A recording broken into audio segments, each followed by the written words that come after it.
Nasrallah ملک صاحب، سر یہ اس پہ بھی میں ذرا بات کرتی ہوں مخصوص نشستوں پہ، لیکن پہلے یہ بتائیے، ابھی گزشتہ دنوں آپ کافی سوشل میڈیا کی زینت بنے ہوئے تھے جب یہ جعلی بیلٹ پیپرز کی ویڈیو وائرل ہوئی اور آپ کے پاس وہ لائی گئی تاکہ آپ اپنے چینل پہ چلائیں، لیکن آپ نے اسے انکار کیا یہ سمجھتے ہوئے کہ یہ جو خبر کا معیار ہوتا ہے اس پہ پوری نہیں اترتی. تو وہ جو ویڈیو تھی، کیا اس کو دیکھتے ہی آپ سمجھ گئے تھے کہ یہ گڑبڑ ہے کچھ اس کے اندر؟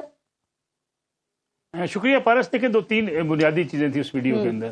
پہلی بات تو یہ ہے کہ جب ویڈیو لائی گئی تو میں نے ان سے دو تین سوال کیے جو ایک ایڈیٹوریل ججمنٹ ہو سکتی ہے، آپ اس سے بخوبی واقف ہیں. میں نے کہا کہ یہ جو ویڈیو آپ لے کر آئے ہیں، جو لوگ آپ کر وہاں پہ لے کر گئے، کیا کوئی پولیٹیکل لوگ تو نہیں تھے، یا آپ کو کسی طریقے سے وہاں پہ لے جایا گیا اور کہا گیا یہ ویڈیو بنا لیں، تو اس کے نتیجے میں آپ نے یہ ویڈیوز وہاں پہ جا کے بنائی. دوسری بات جو میرا سوال تھا کہ کیا جو پریس جس میں یہ ووٹ چھاپے جا رہے ہیں مبینہ طور پہ، یہ کیا آپ کسی دیوار کو پھلانگ کے گئے، کوئی تالا توڑ کر گئے، یا یہ اوپن گیٹ تھا، آپ اندر چلے گئے کچھ لوگوں کے ہمراہ، آپ نے جا کے دیکھا کہ وہاں بیلٹ جو ہے وہ پڑے ہوئے پیپرز. تیسرا یہ کہ کیا اس کے پیچھے کسی کا کوئی پولیٹیکل ایجنڈا تو نہیں ہو سکتا. جی میرے خیال میں تینوں سوالوں کے جوابات ہمارے لوگوں کے پاس، جو ہمارے جرنلسٹ دوست ہیں ان کے پاس نہیں تھے. تو میں نے کہا اس کو مزید ویریفائی کر لیتے ہیں. جی، آپ مزید تحقیقات کر لیں، اب چیک کر لیں کہ کہیں اس ویڈیو کا کسی ایک سیاسی جماعت کو فائدہ، کسی دوسری کو نقصان نہ ہو جائے. لیکن وہ ویڈیو کچھ ہی دیر بعد اظہر مشوانی صاحب ہیں اگلے دن صبح وہ ویڈیو وائرل کرتے ہیں، اور وہ ویڈیو جو ہے وہ ان کے واٹس ایپ گروپ کے اندر مختلف لوگوں کو بھجوائی جاتی ہے کہ جی فلاں لوگوں کو بھجوا دیں، اس کو وائرل کر دیں، جس سے یہ شکوک و شبہات پیدا ہونا شروع ہوئے کہ آخر کوئی خاص مقصد کے تحت یہ ویڈیو جو ہے یہ بنوائی گئی ہے، اس کو چلوایا جا رہا ہے. اب آپ خود ان چیزوں کو سمجھتی ہیں کہ اگر کسی نے کوئی دھاندلی کرنی ہے، کسی نے اظہر مشوانی ہے نا جن کی آپ بات کر رہے ہیں، لیکن سر صرف ایک یہی خبر نہیں تھی نا، الیکشن کے بعد سوشل میڈیا پہ آپ نے دیکھا نصراللہ ملک صاحب کے کافی ہنگامہ برپا رہا. وہ جو کمشنر راولپنڈی تھے، انہوں نے ایک پریس کانفرنس کی اور اس کے بعد پھر انہوں نے زبردست یو ٹرن لیا. مطلب یہ کہ ایک دھماکہ دار بیان دو، اس کے بعد ہیڈ لائنز بنواؤ اور اس کے بعد پھر وہاں سے مکر جاؤ، تماشا بناؤ ملک کا. یہ پاکستان میں ہو کیا رہا ہے سر؟ مذاق نہیں بنا کے رکھ دیا انہوں نے.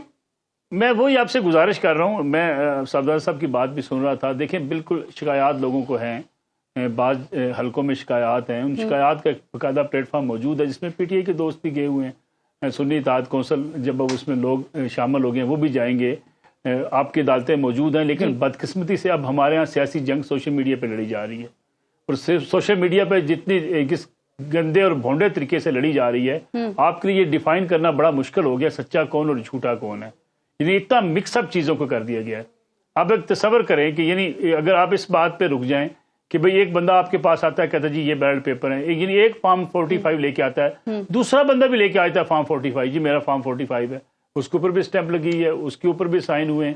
اب بندہ کس بات پہ لیکن نصراللہ ملک صاحب دیکھیں، آپ نے بھی حامد رضا صاحب کی بات بھی سنی. پاکستان تحریک انصاف تو کھلے عام یہ بات کر رہی ہے نا. اب یہ کہہ رہے ہیں دھاندلی ہوئی ہے، ان کو کیسے مطمئن کیا جائے؟ وہ بار بار کہہ رہے ہیں قومی اسمبلی میں ہماری 180 نشستیں ہیں، پنجاب میں 200 سے زائد نشستیں ہیں. وہ کہتے ہیں نا مینڈیٹ شہباز شریف کے پاس ہے، نہ ہی مریم نواز کے پاس ہے. ان کو کیسے مطمئن کیا جائے پھر؟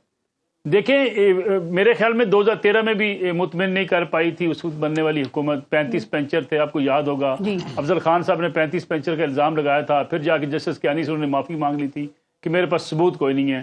2018 کے انتخابات آپ کے سامنے ہیں، محکمہ زراعت کا نام پہلی بار لوگوں نے سنا، لوگوں نے ٹکٹیں واپس کی، لوگوں نے اس وقت پارٹی کی وفاداریاں بدل لی، جنوبی پنجاب محاذ بن گیا، لوگ پارٹی چھوڑ کر چلے گئے، لوگوں نے پی ایم ایل این کا ٹکٹ لے کے شام کو ڈھول بجائے صبح واپس کر دیے.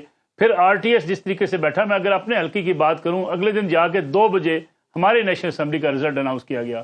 مسئلہ یہ ہے کہ یہ شکایات تو ماضی میں بھی رہی ہیں. جس آج ٹریبونلز کی بات کی جاتی تھی کہ وہاں معاملے لٹکے رہیں گے، قاسم سوری صاحب کا معاملہ تو کتنے سال لٹکا رہا. یعنی وہ جن کے ان کے ووٹوں کی گنتی ہوئی، جو ان کے ووٹ جو ہیں وہ ویلڈ قرار نہیں پائے، لیکن وہ عدالت سے سٹے پر چلتے رہے. جی سر، بدقسمتی یہ ہے کہ میرے خیال میں جو ٹریبونلز ہیں، جو ہمارے ہاں عدالتی ایک نظام ہے، اس میں لوگوں کی سیٹسفیکشن ہونا چاہیے. لیکن ہم شاید اب ساری سیاسی جماعتیں اس سٹیج پہ آ گئی ہیں کہ وہ اپنے نمبر سکور کرتی ہیں. وہ کہتی ہیں ٹھیک ہے دھاندلی کا الزام لگا دیں، باقی اللہ جانے خیر جانے. یعنی آپ دیکھیں 180 سیٹیں پاکستان تحریک انصاف کے دوست کہتے ہیں.